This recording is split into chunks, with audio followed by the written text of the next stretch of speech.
T. Nelly, question. If they solve FSD by the end of 2024, could Model 2 be manufactured only as a Tesla-owned robotaxi for the US and only sold retail abroad? How are you thinking about this question?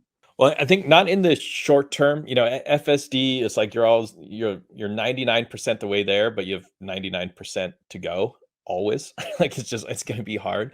I think once it's actually solved, there's going to come a point in time, and it's not going to be 2024, but maybe 26 or 27, where it just doesn't make sense to sell cars when you can have robo taxis. If you make 5 times the value by having a robotaxi in 1 year or 2 years or 3 years than selling it, you're not going to need to sell any cars. So if you're battery constrained, or if there's any kind of strict constraints, you're going to focus on robotaxis. So I wouldn't be surprised at some point if there maybe the Gen 3 platform, or the Gen 4, right? The next one is just robotaxis, and the people who actually own cars. If you live in a rural area, you're always going to most likely want to have a car, or if you have kids or lots of equipment, or you're in a trade, you're going to want a vehicle. But like my 2 sisters live in downtown Seattle, and one of them has a Tesla, one of them has no car, because it's like she can just take Ubers when she needs one. I see a lot of people who live in really urban places just not wanting a car at all, because it's going to be trivial to use a robo taxi. And one kind of tangent I wanted to go on, a lot of people are saying, you're going to need less vehicles once there's robo taxis, because the vehicles can actually be used more. I'm not sure if that's actually the case. I was just down in your town in Austin, and there's these scooters, the scooters everywhere, because there's multiple scooter companies, and they always want to have one available to you when you need it. So if there's 3 companies making robo taxis, and you can order a Tesla robotaxi, it'll be here in 2 minutes, or you can order a Cruise robotaxi, and it'll be here in 30 seconds. You're going to choose the Cruise, right? Yep. So Yep. there might actually be more robotaxis than needed. So there's just, whenever you order one, there's one within 30 seconds or 45 seconds in any urban area. Couldn't agree more. And then you also have the other variable too, that the cost of transportation will go down dramatically with robotaxi electric. So like the way I think about it is, right now, if I want to go to the airport from where I live, it's like a $50-$60 Uber ride. If under robotaxi, it's probably going to be like $5, $10 max. And so the affordability of transportation will then open up not just multiple possibilities for a person who would typically take transportation, but then you open the door up to people that simply can't afford private transportation. So all the people that take public transit, and they spend way too much time on that, waiting for a freaking bus, and you go on a bus that you have to sit next to people you don't want to sit next to, and then you have to live your life around this public transportation system. Now you have access to private transport that will be cheaper than the public transport after some point. So you think about the dynamic of that. I couldn't agree more. So like those 2 things, 3 things layer on top of each other, I think guarantee a ton of robo-taxis. I still think Tesla will sell them. I don't see Tesla as a fleet runner. I think they will sell them, because I think Elon, from the way he talks about ownership and things like that, I just feel like having Tesla become a monopoly around transportation and labor with the bot doesn't sound like a good place to be, because then you're like leaning into this whole you will own nothing and be happy thing. Yeah. Which I don't know if that sits well with me. So I'm curious to see how that will transform over agreed.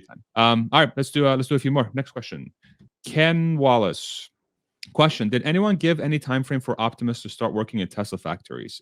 Any ideas there? Yeah, no update. And it's interesting, they talked about Optimus a little on the stage, but absolutely no one asked questions about it that I heard. Like none of us, we all know it's going to be a ways away, so we just ask a question that we're not going to get any kind of concrete answer to. So no one even asked that I heard. Gotcha. All right. Well, more chances for surprises. I like it. Next one. And Eric, thank you so much. He has a symbol next to his name because he's supported the channel by clicking on join right below this video. Plug. Thank you. Question: any talk of Investor Day 2 in 2024? Have you heard anything? No, I mean, it wouldn't shock me if they keep having them. It was very cool for us retail investors. Obviously, Wall Street didn't respond positively, and I imagine that's the market. You could really tell the market was not retail investors. There's only 50 of us. We were at the back of the room. We didn't get to answer questions. So I don't think the the audience is us. Gotcha. All right, next one.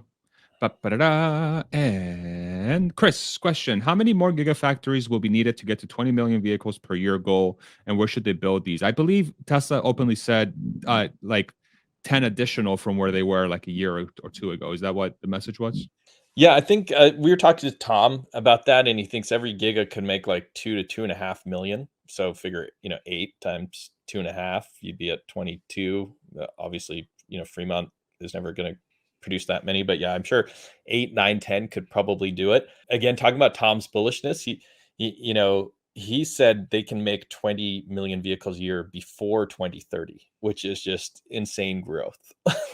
like he's so bullish on manufacturing. He like I said, he came out directly and told us, as they're constructing Giga Mexico, they will be constructing a new location. It wouldn't shock me if they announced 2 additional locations while those factories are still under construction. It just seems like there's so much free cash, right? It only costs Mm. 3 billion or whatever to build a new gigafactory. I think it just makes sense to keep on plowing that money into building these factories.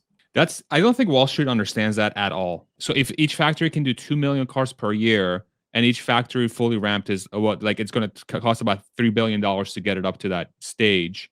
That's $9 billion for a tripling of a Tesla's current production rate. $9 billion. And then those 6 million cars per year will generate around triple the net income, which they're getting right now. And so assume about $14 billion a year. Then basically the first year at full ramp for these things will more than pay for that investment cost. It'll put the ROI is basically like 2 to 3 years on that 9 billion. Yeah. And then it's crazy. Like, Paid for, what other yeah. company can do that? They have all this free cash, but it's like they got to spend it on something. So Yeah. why not? Come on, Wall Street. Watch this channel more. Watch Matthew more. Come on, let's get you on board. Let's do the next one. Da-da-da-da. And Charles, question: will Megapacks be built in Giga Berlin? Did you hear anything about that? No, we didn't really discuss Megapacks. Gotcha.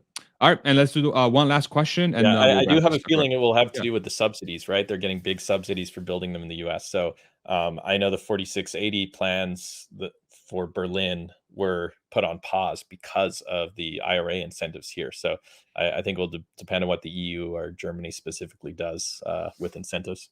Gotcha. I mean, that was the fact that we're seeing that already happening, where there's companies moving to the North America continent because of those decisions. I think just speaks to how good that was for America and sort of this part of the world, and it should just be good for the local economy. So I give props to the folks that had put that bill together. It's really working out, I think.